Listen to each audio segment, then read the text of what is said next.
초유의 압사참변 석대성 기자와 더 얘기해 보도록 하겠습니다. 석 기자, 이제 애도 기간도 끝났고 책임 소재를 가릴 때가 됐다 이런 얘기가 나오고 있죠. 그렇습니다. 먼저 정치권 발언부터 들어보시겠습니다. 애도 기간이 끝나면 당과 국회 차원에서 전문가들 모셔서 어느 부분이 부족하고 모자란지 촘촘히 챙기고 필요한 입법을 하겠습니다. 주체가 없는 모임에 대한 대책이라든지 그다음에 다중이 모이는 경우에 먼저 꼭 필요한 절차를 어떻게 밟아야 하는지 집회 허가 단계에서부터 그런 것들이 촘촘히 챙겨지는지를 보는 그런 법안들을 준비하고 있고, 대형 참사를 미리 막지 못했다면 자중하면서 수습이라도 정부가 모든 책임을 지겠다는 자세로 임해야 할 것입니다. 더구나 윤석열 대통령이 마치 주체자가 없는 행사라서 사고가 발생한 것처럼 그 원인을 제도 미비 탓으로 돌리는 발언 또한 국가 애도 기간에 매우 부적절합니다. 행사 주체자가 없으면 현 재난안전법의 대원칙에 따라 지금 보셨다시피 애도 기간 때부터 여당은 사고 수습에 그리고 야당은 사고 책임에 무게를 두고 있었고 이제 고위공직자 사퇴를 계속 요구를 하고 있기 때문에 이에 대한 정치적 공방이 계속될 것으로 이제 심화할 것으로 보입니다.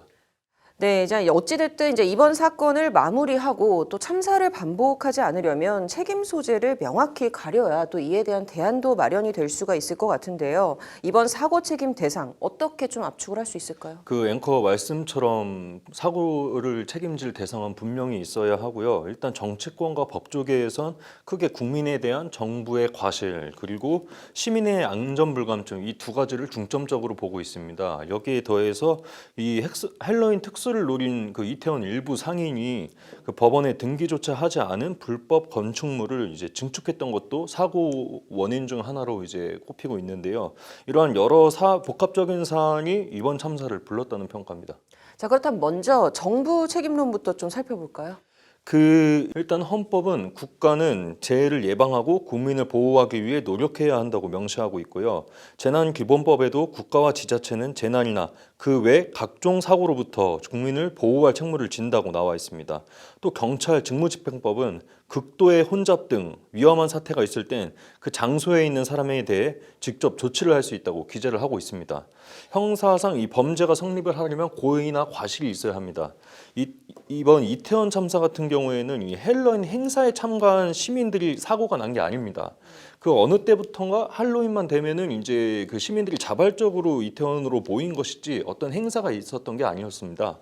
관리 책임을 부담할 행사 주체가 없기 때문에 그 법조계는 법적 책임을 질 주체가 불분명하다고 얘기를 하고 있는데요. 이종엽 대한변협 회장 얘기 한번 들어보시겠습니다. 현재로서는 지자체라든지 특정 부처라든지 이렇게 해서 책임을 물을 수 있는 그러한 법률적인 근거가 있다고 보이지는 않는 것 같습니다. 나아가서 앞서 말씀드린 헌법이나 그 재난기본법 등에서도 이걸 위반했다고 처벌한다는 이런 벌칙 조항이 없습니다. 경찰관 그 직무집행법 같은 경우에는 직무유기 성립 가능성이 있긴 하지만 일단 현장에 있던 경찰관들이 뭐 조치를 취하지 않은 게 아니기 때문에 감당하기 어려웠던 거지 이 조치를 하지 않은 건 아니지 않습니까? 그렇기 때문에 이 법리 적용이 아직은 모호하다는 게 법조계의 의견이고요. 다만 야당과 일부 언론이 이른바 그 여론몰이를 하고 있기 때문에 법리 적용 기준과는 다르게 일부 공직자가 도의적인 사의를 할 것이라고 이렇게 전망이 나오고 있습니다. 네. 자, 이번 참사로 집계된 사망자 156명. 유족이 국가나 지자체를 상대로 손해배상 청구 소송을 할 거란 얘기도 나오는데 이거 좀 가능성이 있나요? 그 조사가 어느 정도 진행이 돼야 하기 때문에 아직은 예단하기 이릅니다. 그 국가배상법은 국가나 지자체의 위법 행위로 손해가 발생하면 손해배상 책임을 져야 한다고 정하고 있는데 법리적 판단은 엄격해야 하기 때문에 아직 좀 두고 봐야 할 것 같습니다. 그 민사상으로도 불법 행위에 대해서는 그 손해배상 책임을 지려면 고의나 그 과실이 있어야 하기 때문입니다. 다만 대법원은 이제 공무원의 부작위, 그러니까 마땅히 해야 할 일을 하지 않은 것에 대해 국가배상 책임을 인정하고 있는데요. 형식적인 의미의 법령을 위반하는 경우뿐이 아니라 그 공무원으로서 마땅히 지켜야 할 중칙이나 규범을 지키지 않고 위반한 경우를 포함해 널리 객관적인 정당성이 없는 행위를 한 경우를 포함한다. 이런 판례를 유지하고 있어서 일단 소송은 낼 수가 있습니다. 자, 그런데 또 한켠에서는 현장에서 사고를 야기한 이 시민들에 대한 책임론도 제기되고 있죠. 그렇습니다. 그 목격자들의 진술을 취합을 해봤습니다. 그 다양한 증언들이 나오고 있는데 그 경찰 학계와 법조계 생각이 조금 다릅니다. 일단 가해자들에 대해서는 폭행치사상이나 과실치사상, 뭐 나아가서는 살인죄까지 검토해야 한다 이런 의견이 나오고 있는데요. 형법상 그 살인죄를 적용을 하려면 살인적 고의가 있어야 합니다. 일부 밀었던 사람들이 앞사람이나 뒷사람을 일부러 죽이려고 밀었느냐 이거는 좀 입증하기가 힘들다는 게 법조계 입장이고요. 그렇다고 뭐 이제 살인적 고의가 없어도 결과적으로 사람을 사망하게 만든 과실치사상이나 뭐 폭행치사상 이런 경우에도 이 넘어진 것과 인과관계가 인정이 돼야 하기 때문에 법조계는 좀 입증이 힘들어 보인다고 얘기를 하고 있습니다. 하지만 그 경찰 학계에서는 유형력 행사 정도를 두고 인과관계가 인정이 될 수 있다고 얘기를 하고 있는데 아무리 혼자 밀더라도 그 지속적으로 압력을 가하게 되면 이런 물리력으로 피해가 발생할 수 있다는 겁니다.